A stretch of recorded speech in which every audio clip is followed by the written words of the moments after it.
Sikiza nikwambie kitu. Hutompata duniani mtu anayelingana na mama yako.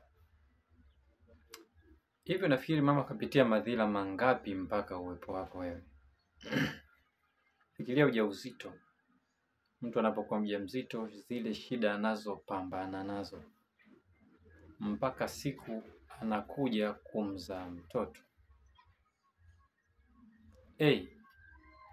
Kukiona chakula kizuri kwake kukiona ni kibaya kwa sababu ya hali aliyokuwa nayo.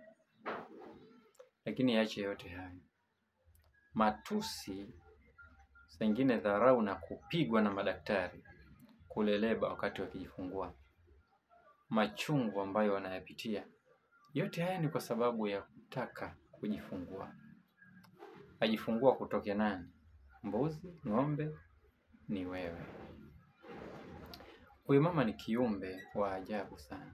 Mama ana uwezo wa kucontrol akili changa ya mtoto ambaye hajui chochote. Yaani adili kwamba wewe unataka kula, wewe unataka kunywa, wewe unataka kuoga, wewe sasa hivi una usingizi, wewe una joto. Elimu hii kapewa mama aweze kucheza na mtoto na kumfahamu. Mpe heshima mama yako. Kama yupo, nunua zawadi yote kampe mama yako ili afurahi, ili akwambie asante. Ukiwa umesikia.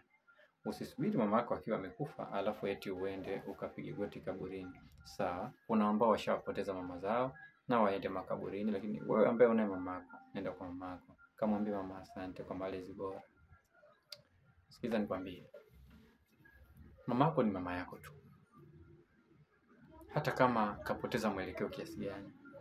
Hata kama mama yako ni dhalili, ni dhaifu, ni maskini, bado ni mama yako.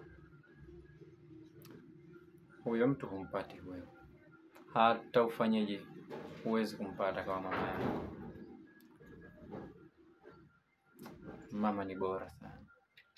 Amini ninachokwambia.